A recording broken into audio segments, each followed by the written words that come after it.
আসসালামু আলাইকুম। আমি ডাক্তার মোহাম্মদ জসিমউদ্দিন, মেডিসিন ও ন্যাচারাল মেডিসিন স্পেশালিস্ট। আমার বর্তমান কর্মস্থল এমটিআই মেডিসিন সেন্টার টিলাগড়, সিলেটে। আমি অনলাইন কোর্স করছি চিকিৎসা শিক্ষা ফাউন্ডেশন বাংলাদেশের অন্যতম course CEM, certificate emergency medicine awareness. আমার রোল নাম্বার হচ্ছে 122422, অর্থাৎ 122422। আমার শিক্ষক ছিলেন ডাক্তার সুব্রত কুমার শীল স্যার। ধন্যবাদ জানাচ্ছি স্যারকে।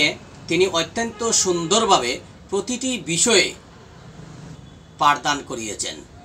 আমার আজকের প্রেজেন্টেশন হচ্ছে আত্মহত্যা হলো ইচ্ছাকৃতভাবে নিজের জীবন নেওয়ার একটি জটিল মনস্তাত্ত্বিক এবং সামাজিক বিষয়, যা সাধারণত তীব্র মানসিক চাপ, হতাশা বা মানসিক রোগের কারণে ঘটে থাকে। আমরা এই কোর্স থেকে আত্মহত্যার উপরে অনেক বিষয় জানতে পেরেছি। তার মধ্যে অন্যতম হলো আত্মহত্যা প্রবণ ব্যক্তির সাথে কথা বলার সময় যেসব শব্দ ব্যবহার করা উচিত, যেমন তোমার সমস্যা তেমন কিছু না, তুমি কেন এমন করছো, এটা তোমার নিজের দোষ। এসব থেকে আমরা কি করতে হবে? বিরত থাকতে হবে। এসব তাদেরকে বোঝাতে হবে।